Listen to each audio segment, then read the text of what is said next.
TV UAC y la Facultad de Lenguas y Letras presentan Lazos entre literatura y sociedad. Amarremos juntos los lazos que unen a la literatura y a la sociedad. Comenzamos. Bienvenidos a Lazos entre literatura y sociedad. Los saluda Cecilia López Badano. Le estamos a través de la señal de tvwac.mx. Van a encontrar también el programa en Facebook y pueden comunicarse con nosotros al 192-1200, extensión 3703. Bueno, saludo a mis dos colegas, la doctora Esther Bautista y la doctora Silvia Ruiz. Muy buenas tardes a todos. Buenas tardes a todos. Bueno, vamos a empezar con lo que quedó pendiente del programa anterior, en que decidimos que había mucho más para decir sobre género, ¿no? Y uno de los temas del que queremos hablar es esto que se dice, la cultura patriarcal, el patriarcado, en la literatura, el patriarcado. Entonces, bueno, quiero leerles una definición del patriarcado que está tomada de un diccionario de estudios de género que se editó en Argentina, liderado por una de las psicólogas que ha trabajado más el tema de género, que es la doctora Eva Giberti. Dice, patriarcado, en su sentido literal, significa gobierno de los padres. Históricamente, el término ha sido utilizado para designar un tipo de organización social en el que la autoridad la ejerce el varón, jefe de familia, dueño del patrimonio. Piensen que esta palabra es la que se conecta con matrimonio, ¿no? Patrimonio, matrimonio. O sea, el matrimonio es la forma de que el pater familia se haga del patrimonio. Del que, bueno, con la dote y todo eso, ¿no? Dueño del patrimonio del que formaban parte los hijos, la esposa, los esclavos y los bienes. La familia es, claro está, una de las instituciones básicas de este orden social. Bueno, después habla sobre los debates del patriarcado y pasa a lo que han analizado las feministas, porque hay distintas interpretaciones del patriarcado, ¿no? Dice, las feministas han analizado y teorizado sobre las diferentes expresiones que el patriarcado ha ido adoptando a lo largo de la historia y las distintas geografías, estructurándose en instituciones de la vida pública y privada, desde la familia al conjunto de lo social. También fueron definiendo los contenidos ideológicos, económicos y políticos del concepto que, conforme a Carol Pateman, de 1995, es el único que se refiere específicamente a la sujeción de las mujeres y singulariza la forma del derecho político que los varones ejercen en virtud de ser tales, o sea, en virtud solo de ser varones, ¿no? Hay diversos relatos sobre el origen del patriarcado y hay uno que es muy interesante, yo no me acuerdo aquí en cuál dice ella, por ejemplo, Gerda Lerner lo ha definido en sentido amplio como la manifestación e institucionalización del dominio masculino sobre las mujeres y niñas de la familia y la ampliación de ese dominio sobre las mujeres en la sociedad en general. Hace investigaciones amplias desde los años 6.000 o 8.000 antes de Cristo en colectividades primitivas, mesopotámicas y todo. Y después pasa a otra definición, ¿no?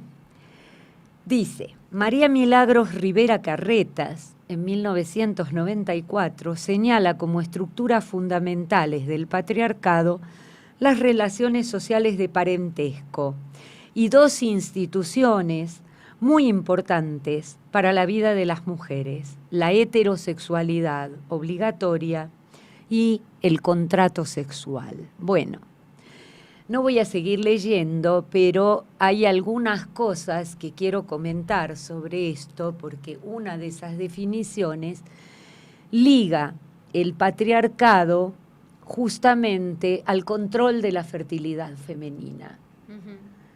¿Por qué? El otro día, viendo cuestiones en Grecia y todo con mis estudiantes, les decía, ¿qué pasa si todas esas mujeres, muchas veces condenadas u obligadas a ser monjas, vestales, sacerdotisas, profetisas, vírgenes, hubieran parido, ¿no?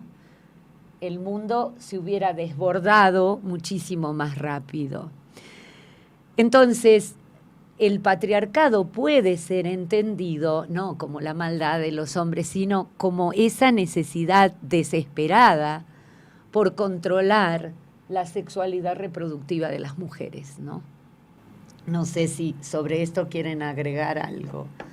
Sí, estaba pensando en cómo, hablando y a través de Rosario Castellanos, en la época en la que se escribe el cuento, pues el matrimonio era lo que se esperaba, claro, ¿no? Era la expectativa que tenía que cumplir la mujer.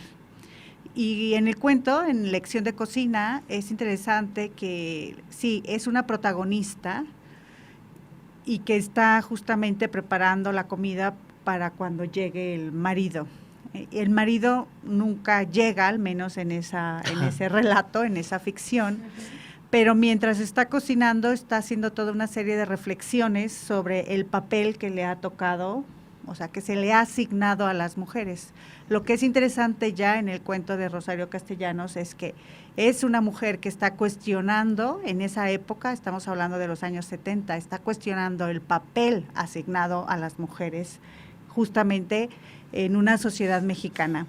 En una sociedad mexicana donde todavía todo el ritual del matrimonio y todavía este ritual que es, por ejemplo, la petición de mano, y que también en clases yo hablaba con las estudiantes porque estábamos revisando un cuento de Diamela Eltit y una novela de Diamela Eltit. Entonces justamente hablábamos como de toda esta cuestión de la biopolítica y la manera, claro, ¿no?, que crear instituciones para regular esto, ¿no? Para regular el cuerpo, regular la vida. Podemos y en esto aclarar sería regular, pues, ¿qué entendemos por biopolítica, sí, para el público? Sí, claro. A ver. Bueno, entonces la biopolítica, y aquí vamos a decir los textos de Michel Foucault, o sea, justamente todas estas instituciones que van a estar ejerciendo un poder sobre el control de la vida, ¿no? Y en este caso, el control de la vida, o sea, que por eso decimos las políticas, las leyes, los reglamentos sobre la vida. Y la vida tiene que ver con desde la concepción, desde en las instituciones médicas de salud, el aborto, y que de ahí todas estas posturas y todos estos feminismos que hemos tenido y todas estas luchas también de parte de las mujeres, de decir que el cuerpo, ¿no? El cuerpo es mío, y en el cuerpo, en este cuerpo que es mío, pues yo voy a decidir lo que quiero hacer y la vida que quiero dar a este cuerpo. Entonces ese es el planteamiento que luego y posteriormente también Agamben pues va a hablar y va a retomar las propuestas de Michel Foucault sobre biopolítica. No sé, Cecilia, claro, ¿quieres agregar algo más? No, yo lo que se agrega a esto es que también se estudia la biopolítica y la necropolítica como las instituciones que regulan la muerte, ¿no? Podríamos pensar toda esta cuestión de no atender la migración en la frontera, de no atender a los que se están muriendo en el Mediterráneo, que Europa dice, bueno, ellos salieron, se la buscaron y qué sé yo, y no tenemos dinero para abastecer esto. Eso también es una necropolítica. Incluso hay quien dice que el Mediterráneo es el campo de concentración contemporáneo. Eso es parte de una necropolítica, ¿no? Sí, yo quería hacer un par de Silvia. Comentarios. Bueno, muy interesante lo que comentabais. Mientras hablabais, pues eso, pensaba evidentemente en la idea de que el cuerpo femenino ha sido siempre, tradicionalmente en la sociedad patriarcal ha sido considerado como algo que es una propiedad del hombre, ¿no? Que pasa de estar supervisado por la figura del padre a estar supervisado, digamos, por la figura del esposo. Y siempre estos estados intermedios, como la soltería o la viudez, son vistos como estados perniciosos en la mujer, ¿no? Que pueden debilitar su honra o facilitar cierto tipo de relaciones. Celestina. La Celestina, de hecho iba a hacer unas citas, pero eso después. Y quería comentar también que cuando hablabais pensaba en las ideas precisamente de dos mujeres investigadoras. Una son las ideas de Luce Irigaray, que ella lo que comenta es que el cuerpo femenino en la sociedad patriarcal tiene un valor, ¿no? Lo que hablabais del valor del cuerpo, que puede ser bien la monja, la que ora y lo preserva. Después está pues la esposa, evidentemente, que es la que va a tener los hijos, y después la prostituta, que es la que produce, digamos, el placer. Y esa es, digamos, la posición del cuerpo femenino dentro de una sociedad patriarcal. El cuerpo no le pertenece a la mujer, es el hombre el que decide el valor de ese cuerpo. Ligando con lo que dijimos la semana pasada, recordamos que también las monjas estaban pues supervisadas por organismos como la Inquisición, etcétera. O sea, son organismos con muchas mujeres, pero al mismo tiempo son controlados por esta sociedad o están al servicio de una sociedad patriarcal. Para muchas familias que no podían pagar la dote de una hija para el matrimonio, meter a la joven en un convento era una forma de asegurar, digamos, la honra familiar. Entonces muchas mujeres ingresaban en estas instituciones no por gusto, sino por obligación. Y a eso iba a referirme, pero quería agregar algunas cosas sobre esto del valor del cuerpo de la mujer y la honra ligada a la virginidad, porque ya les decía a mis alumnos, estábamos viendo diferentes tipos de cantos griegos, por supuesto que así como tipificación, no es que nos pusimos a cantar en griego, pero uno de los tipos de poemas griegos eran los himeneos. Entonces, les digo, ¿a qué les suena esta palabra? Himeneo. Himen. Y todos sorprendidos, ¿no? ¿Y por qué himen? Bueno, le digo, porque eran los cantos nupciales. Eran los cantos así con doble sentido que se cantaban el día de bodas cuando el novio iba a buscar a la novia a la casa, se hacía la ceremonia. Entonces era la noche de la ruptura del himen.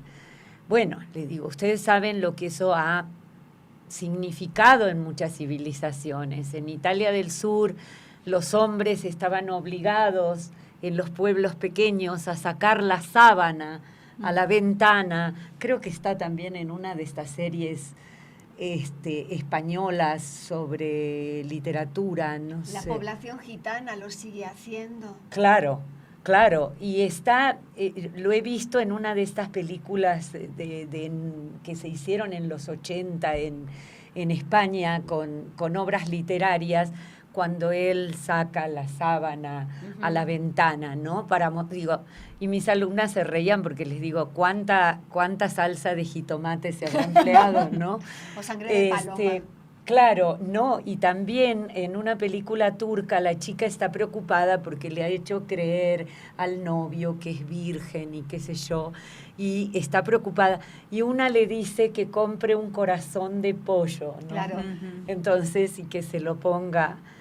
Bueno, y les decía esto, le digo, ¿cuál es la importancia de la virginidad y cuándo deja de tenerla? Deja de tenerla cuando aparecen los anticonceptivos, ¿no? O sea, ya la fertilidad está regulada desde otro lado, pero y los papás ya no tienen que andar detrás de la virginidad de las mujeres, y esto es una cosa de los 60, 70, ¿no? Y yo les decía, ¿qué aseguraba la virginidad? La virginidad aseguraba, piensen cómo se conecta con la ley del mayorazgo, por ejemplo, de que hereda el primer varón. Le digo, miren, si la mujer era desvirgada esa noche, quedaba embarazada esa noche y tenía un hijo varón, él podía estar seguro, no existían las pruebas de ADN, de que era su hijo y podía heredarle cómodamente su patrimonio. Cuando no era así, o la primera era mujer, ya las certezas disminuían, ¿no? Bueno, volviendo al punto de la relación con los conventos, el control de la fertilidad y todo, lo que quería marcar, vamos a poner un ejemplo literario, que es, yo diría, uno de los más paradigmáticos que he encontrado en la literatura, que es justamente en la novela Los novios de Manzoni, una de las cumbres del romanticismo italiano. Hay una parte que es como una novela dentro de la novela, una pequeña novela dentro de la novela, que es sobre la monja de Monza. Bueno, Los novios se trata de una serie de peripecias, como en todo esto romántico, de una pareja que tiene que unirse en matrimonio y toda la dilación. La novela se sitúa, creo que es, no me acuerdo si es a fines de 1500 o principios del 1600, para hacerla coincidir con una de las pestes que azotó a Italia, ¿no? La cuestión acá de la monja de Monza es que en una de esas peripecias en que los novios están separados y no consiguen encontrarse porque hay una especie de mafioso que los persigue, la novia va a dar al convento. Y en ese convento hay una monja muy mala, que es la monja de Monza, que es uno de los retratos más, ¿cómo podría decir? Más...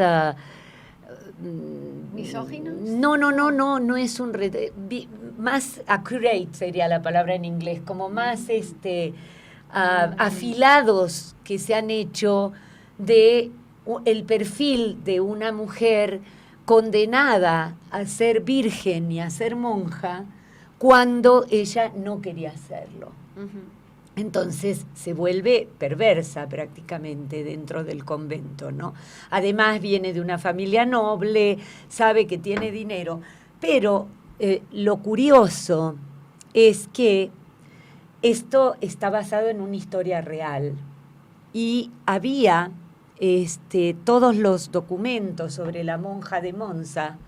El Vaticano los desclasificó recién en los años 80.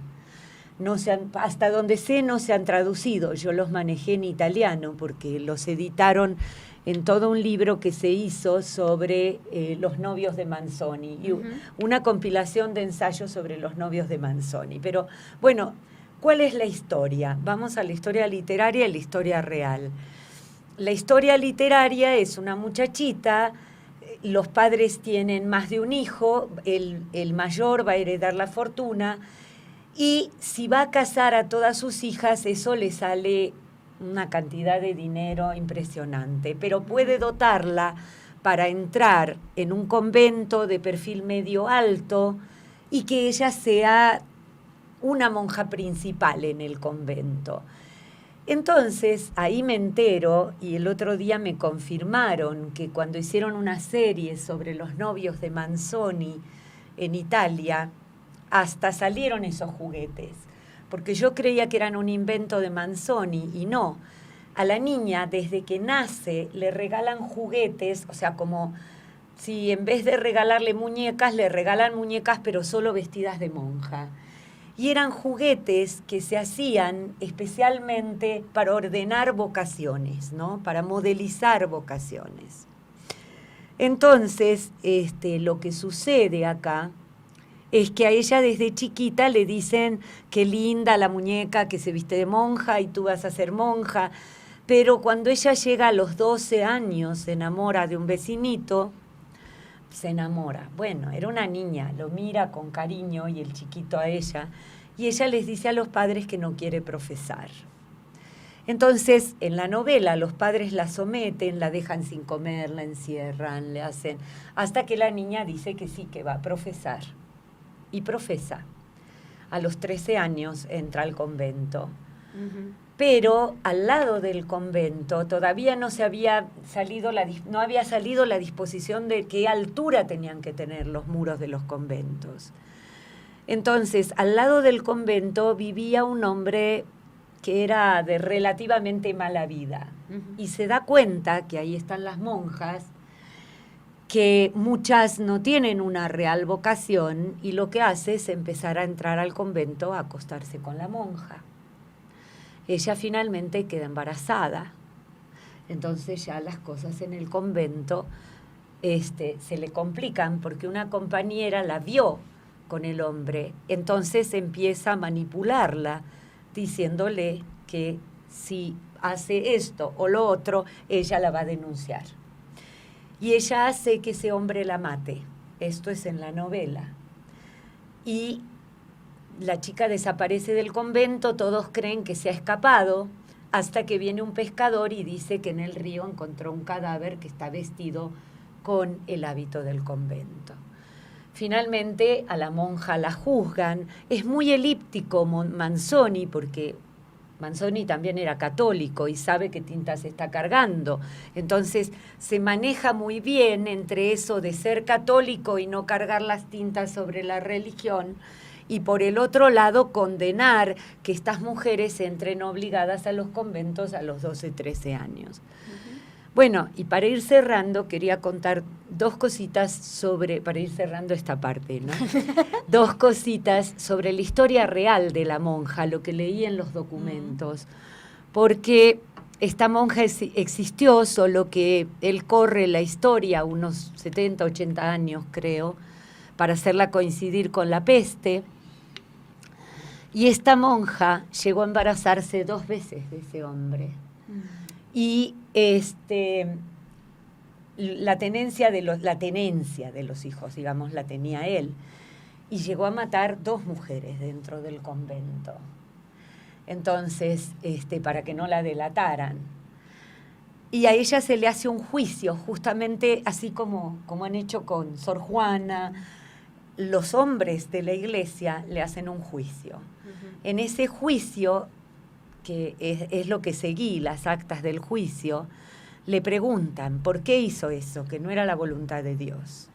Y ella, que era una pobre niña ingenua, inocente, a pesar de lo que había hecho, dice: alguien me dijo que probando las heces de la persona que uno ama, dice, uno llega a odiarla. Hasta eso me hice traer sus orines, me hice traer sus heces, y lo hice, pero ni así pude dejar de amarlo, dice, ¿no?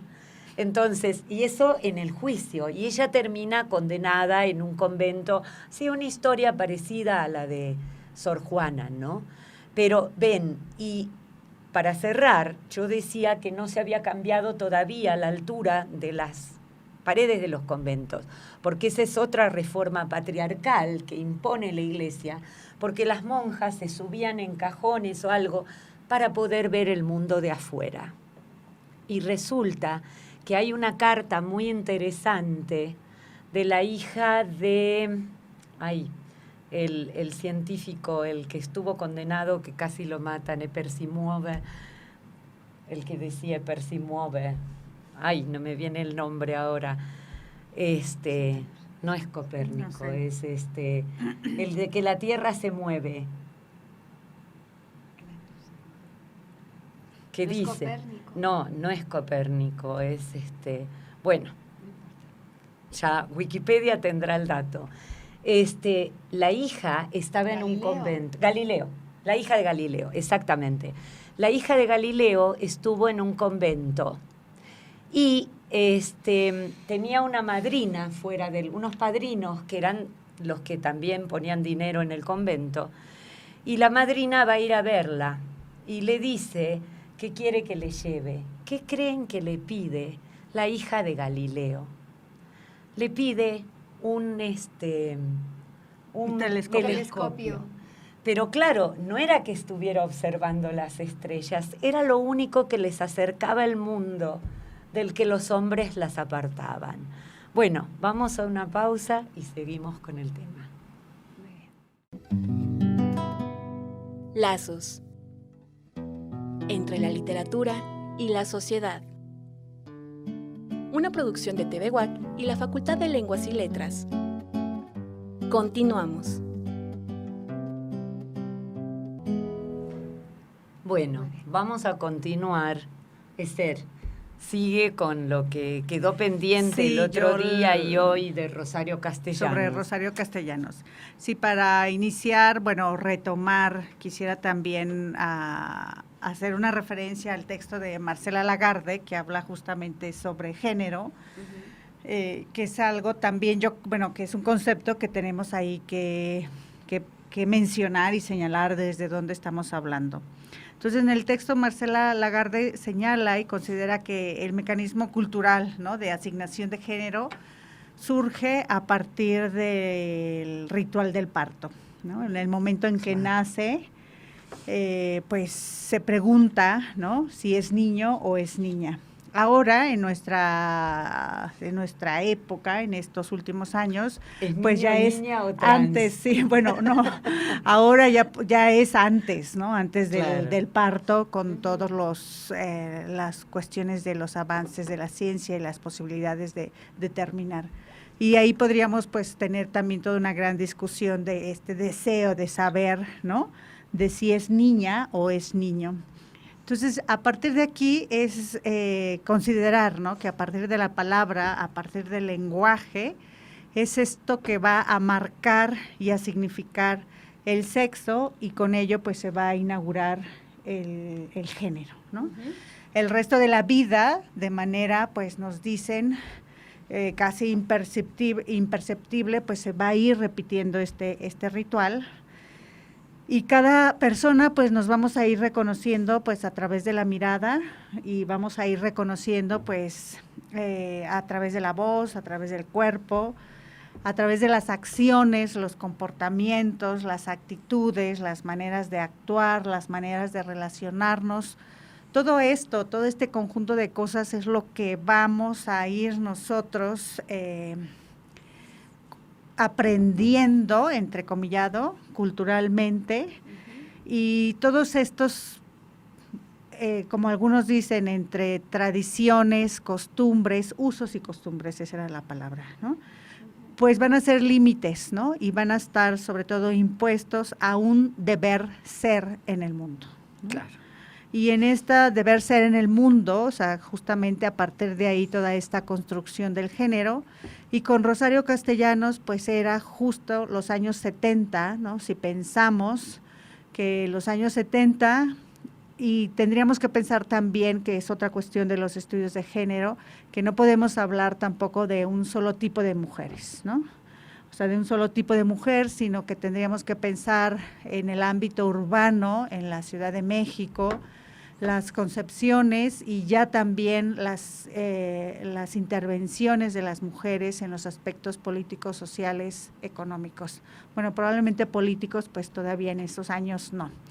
La protagonista del cuento de Lección de Cocina lo que está haciendo y lo que es interesante es que está cuestionando ese deber ser, está cuestionando ese rol que ha sido asignado a las mujeres en el matrimonio, ¿no? Y a las mujeres en el matrimonio que era importante, por ejemplo, pues saber cocinar y tener los famosos recetarios de cocina y las grandes recetas de las abuelas en ese deber ser, ¿no? Lo que se esperaba justamente y las expectativas, y había toda una educación, ¿no? Una educación para las mujeres en la época, ya desde los años, vamos a decir, 40, los años 50, y que también tendríamos que pensar en estos avances, si lo quieren poner así, tecnológicos que ayudaban la labor de las mujeres en la cocina, para que fueran, pues, las mujeres estuvieran muy contentas, y que así el 10 de mayo, que además en nuestro país, en México, pues el 10 de para mayo, pues era regalar, pues, artículos para el hogar, ¿no?, en una época determinada, que la plancha, el refrigerador, una serie de circunstancias.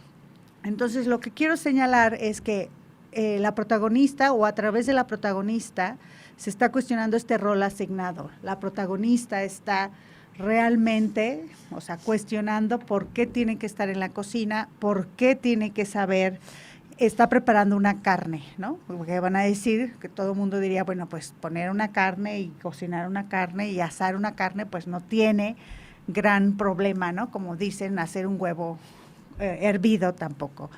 Y está justamente cuestionando y reflexionando en ese momento, y es interesante que a partir de ese monólogo interior que está teniendo la protagonista, pues está haciendo también una crítica a ese deber ser de las mujeres.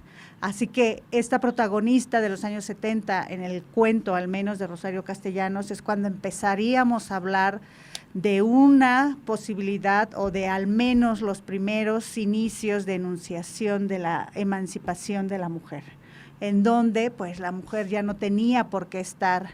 Sí, todavía probablemente el matrimonio era una de las opciones, pero ya este papel de ver y saber y ser una gran cocinera, no un chef, que esto era lo que hablábamos en algún otro de los programas. Y claro, la importancia y la relevancia, bueno, pues ya no era necesario. Entonces ya esta educación que se daba, ¿no? Y es por eso justamente yo creo que los años 70, que también son los años que podríamos empezar a hablar de estos inicios de la liberación de la mujer, ¿no? Al menos en México, y que es por eso importante el trabajo de Rosario Castellanos, no solamente en este cuento, sino en su obra.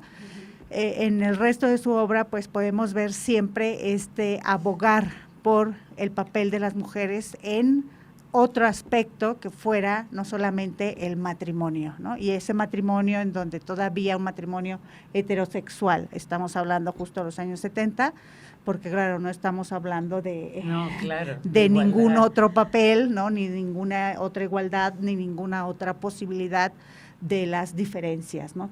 Con las cuales ahora pues podríamos también, a lo mejor en algún otro momento, hablar de estas representaciones ya de estos distintos tipos de familia también en la literatura, por ejemplo. Bueno, ahora Silvia nos va a hablar de el género y la mujer y el mal en la literatura.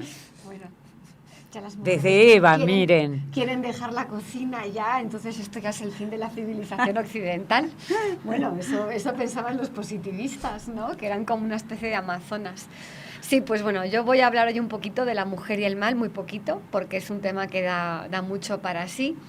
Y como hablamos de la mujer y el mal en la literatura, pues quizás hablar que este tipo de representación, claro, evidentemente dentro de nuestra cultura católica, cristiana, en la que muchos hemos sido criados, pues evidentemente pensamos en la figura de Eva, ¿verdad? Pero también hablar de que todo esto viene también de colecciones que proceden o que son recuperadas sobre todo en la Edad Media. Entonces, durante el siglo XIII hay una tendencia a degradar la imagen de la mujer, que va a ser como contrario al ideal como de la mujer amada o querida o deseada, ¿no? Y va a haber unas ciertas compilaciones creadas precisamente con argumentos de distinto tipo, claro, evidentemente creados por los hombres en esta época, filosóficos, naturistas, eclesiásticos, que argumentan la debilidad natural de la mujer y su irrefrenable tendencia al pecado. Esto no lo digo yo, lo dicen los filósofos y naturistas de la época. Especialmente hay un libro muy interesante de Fray Luis de León, que es La perfecta casada, en los que se habla como de que la mujer no tiene nada bueno en sí, ¿no? Realmente cuando una mujer tiene algo, digamos, de valor, es lo que se llama la mujer varonil, que es la mujer que tiene fortaleza, industria, es decir, capacidades que normalmente se adjudican al hombre. Por eso cuando se dice que una mujer es una mujer de valor, se está diciendo que en realidad es una mujer que tiene cualidades del hombre, por lo tanto ya no es una mujer. No es una mujer, ¿no? Está como masculinizada, ¿no?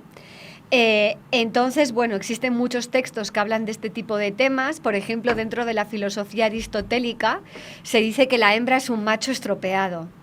Y también se dice en los argumentos naturistas que los humores que componen a la mujer la hacen proclive a la lujuria. En lo eclesiástico hay una diatriba que hace San Jerónimo, que sumada a ciertos comentarios del Génesis y de la Eva culpable, presentan pues esta figura femenina que está, digamos, dispuesta a pecar, ¿no?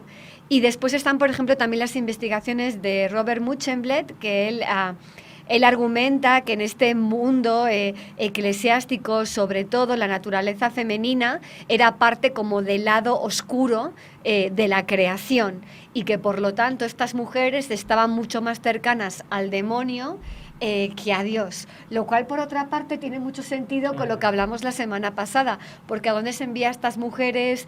Bueno, a ciertas mujeres, como hablábamos de las monjas, ¿no? Pues las monjas las envían a los conventos para que recen y a que tengan estas batallas con el demonio, porque como ya están más cerca del mal, pues evidentemente el demonio se le va a parecer antes a una mujer que a un hombre. Seguro. Entonces, bueno, es la filosofía de la época, ¿no? Y, yo nunca lo he visto, ¿eh? ¿El qué? Al demonio. Bueno, mejor que no lo veamos. Bueno, no sé, en Estados Unidos hay uno que dicen que es presidente, yo no digo nada. Ok, muy bien. Entonces, bueno, quería hablar un poquito de esta representación. Hay una representación que va a ser muy negativa de la mujer y otra que también va a ser positiva. De la positiva no voy a hablar tanto, pero evidentemente lo que sucede en ambas es que la mujer no tiene una utilidad en sí misma. Es decir, se ve a la mujer a partir de la utilidad que tiene para el mundo patriarcal. Es decir, si vemos la imagen positiva de la mujer, pues la mujer es como una especie de ángel, como hablábamos del ángel del hogar, modesta, es un ser elevado que inspira al hombre, ¿no?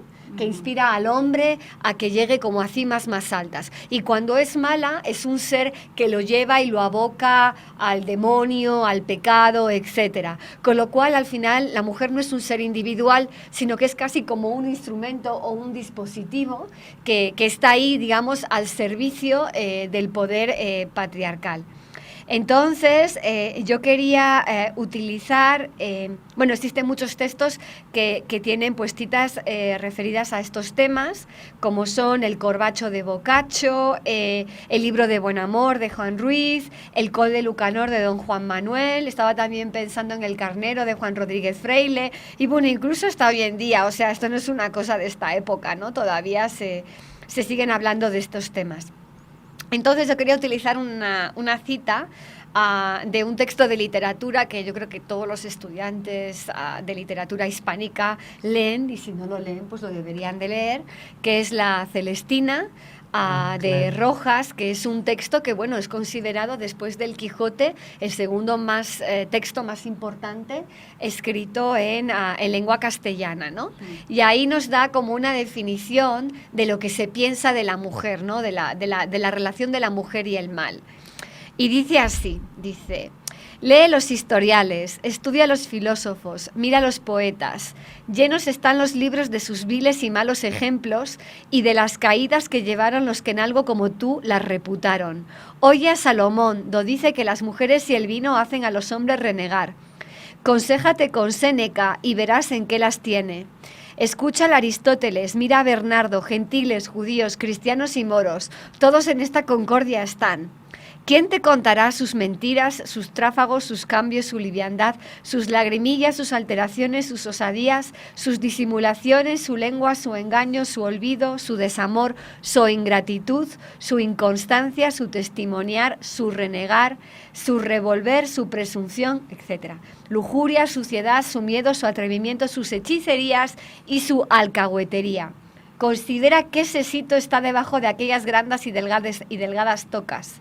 ¿Qué pensamientos son aquellas gorgueras, son aquel Fausto, son aquellas largas y autorizantes ropas? Por ellas es dicho: arma del diablo, cabeza de pecado, destrucción del paraíso. ¿No ha rezado la festividad de San Juan do dice: esta es la mujer, antigua malicia que Adán echó de los deleites del paraíso? Esta el linaje humano metió en el infierno. Ya. Para agregar una cosita sobre la Celestina, yo hablaba de la virginidad, ¿no? Y dije así en broma que cuánta salsa de jitomate se habrá. Bueno, no, porque no conocían el jitomate. Ya sé a dónde vas. No, sí. Porque justamente la Celestina, cuando pensamos en las tareas que desarrolla la Celestina, hay una de las escenas en que ella dice: pues que me tengo que ir a cocer un virgo, que el padre es la tercera vez que la vende por virgen. Entonces, o sea, que no es cosa de ahora, ¿no? No. Eso por un lado, y por el otro, esta asociación de la mujer con el mal, la mujer con las brujas, hay un reportaje que le hicieron en el último tiempo a Simone de Beauvoir, que lo vi el otro día, yo no lo conocía, donde ella dice que es parte de la cultura patriarcal y parte del patriarcado condenar a las mujeres por brujería para apoderarse de la medicina, que durante todo el medioevo fue una institución típicamente femenina. Entonces, las condenan por brujas y ellos pueden apoderarse de ese saber sobre las hierbas, sobre los partos, sobre todo ese submundo lunar que tenían las mujeres, ¿no?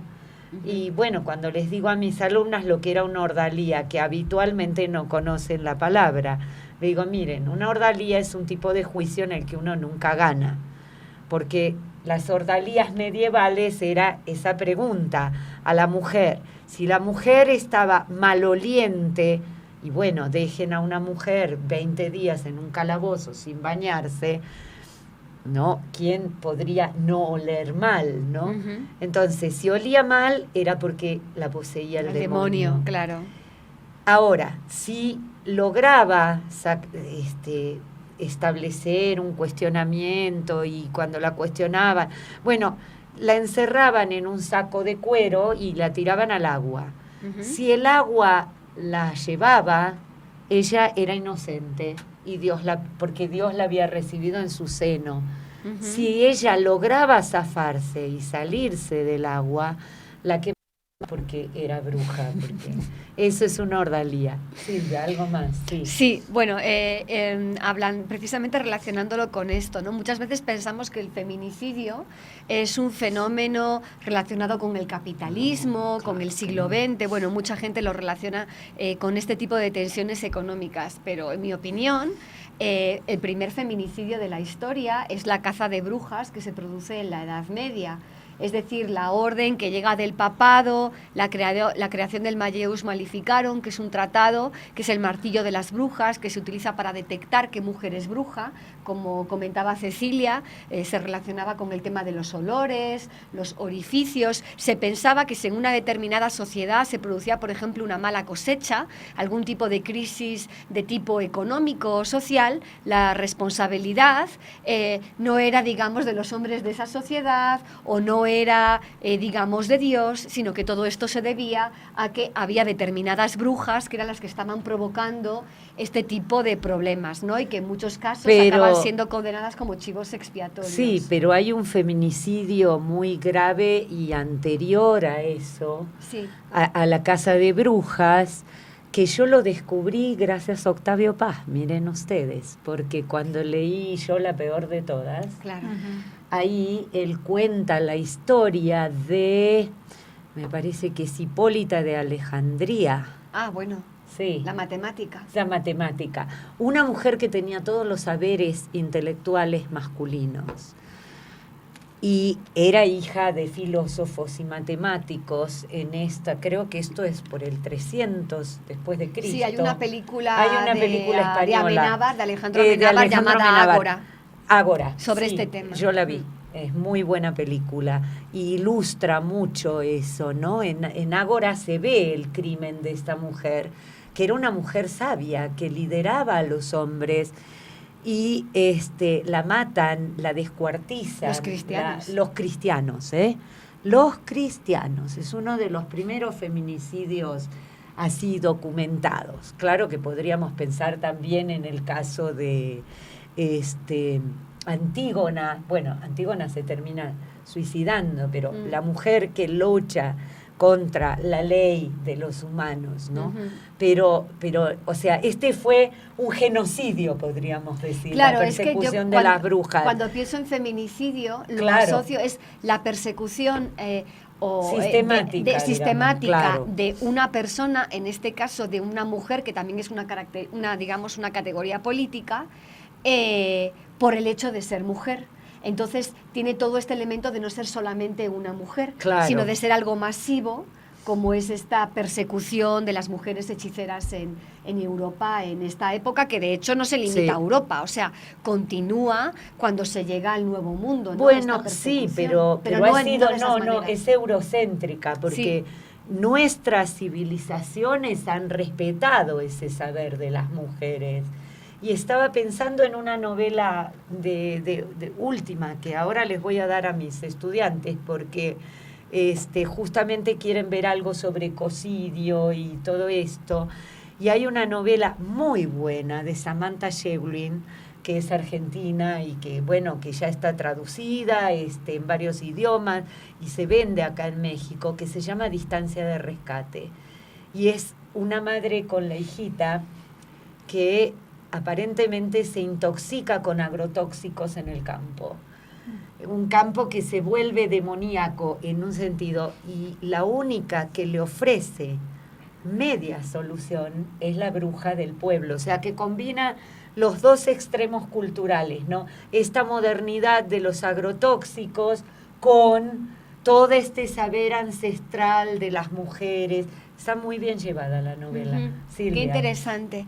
Pues algo más que quería comentar es que precisamente este personaje de Celestina va a representar, y varias de las mujeres que aparecen en el texto de la Celestina, siendo un texto de hace tantísimos años, pues realmente es bastante Porque es de moderno. fines del 1400. Sí, Claro. sí, exactamente, ¿no? Entonces es del Renacimiento. Entonces que un texto con tanto tiempo sea tan vigente en algunos temas, porque Celestina va a representar Claro, una cierta claro. resistencia al modelo de mujer en el sistema patriarcal. ¿Por qué? Primero, ella es como la dueña de su propio negocio. Sí. Ella es capaz, digamos, de eliminar los muros de las casas y de las diferencias sociales, y es capaz de relacionar a un grupo social privilegiado con un grupo que no lo es, ¿no? Es una mediadora. Es una Claro, es una es una mediadora de pero clases. incluso cuando ella hace un hechizo en el que aparece representado el demonio a través de la figura de Plutón, que es la entidad clásica del inframundo, ella no se califica como sierva de Plutón o del demonio, sino que se presenta como su clienta, y si no haces lo que yo te digo, vas a ver las consecuencias. O sea, ella es casi como una mujer de negocios, ¿no? Y pensando en A otras Plutón categorías. le dice Sí, eso. sí, a Plutón le Claro, dice estoy eso. pensando en un personaje argentino que Sí. quería que las hijas se casaran, está en uno de los del Teatro del Grotesco. Entonces ponía a San Antonio cabeza abajo, dice, Sí. y si no le consigues un novio, vas a quedarte ahí cabeza abajo.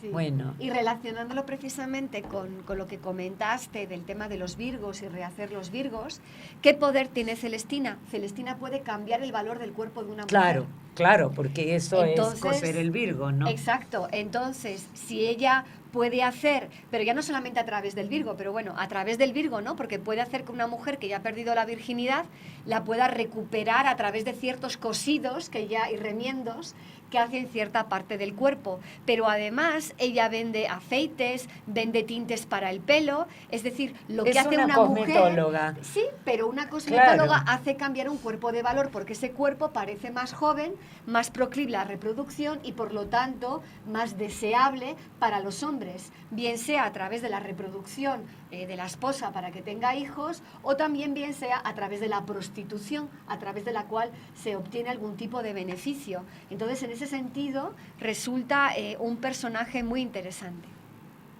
Ujú.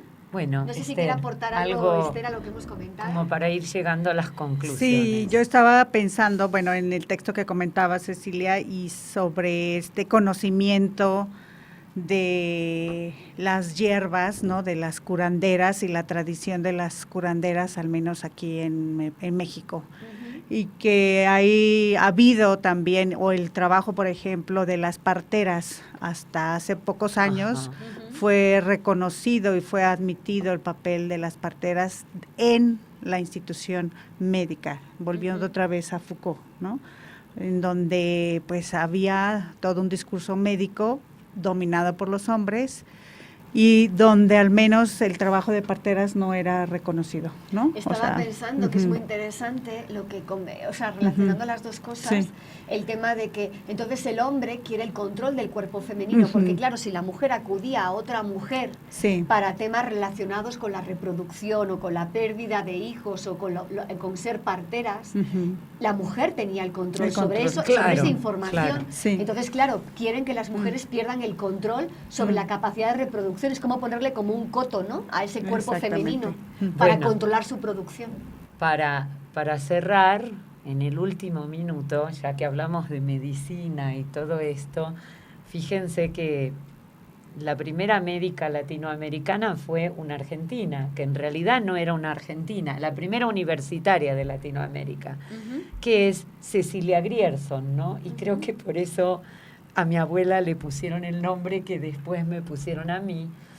Y nunca la dejaron, porque se graduó en el año en que nació mi abuela, es muy, muy sugestivo eso, 1898.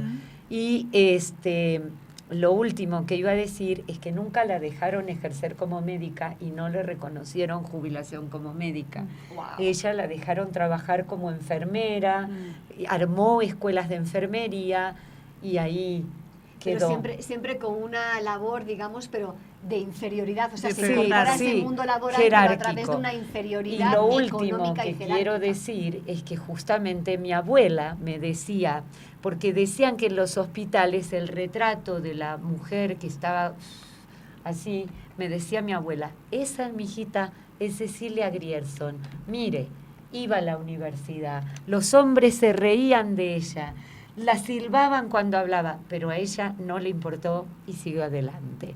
Así los dejamos, van a tener el programa en la página de Facebook de la universidad y nos despedimos hasta el próximo programa. Muchas gracias. Hasta luego. Sí, muchas gracias. TV UAC y la Facultad de Lenguas y Letras presentaron Lazos entre la literatura y la sociedad. Hasta la próxima.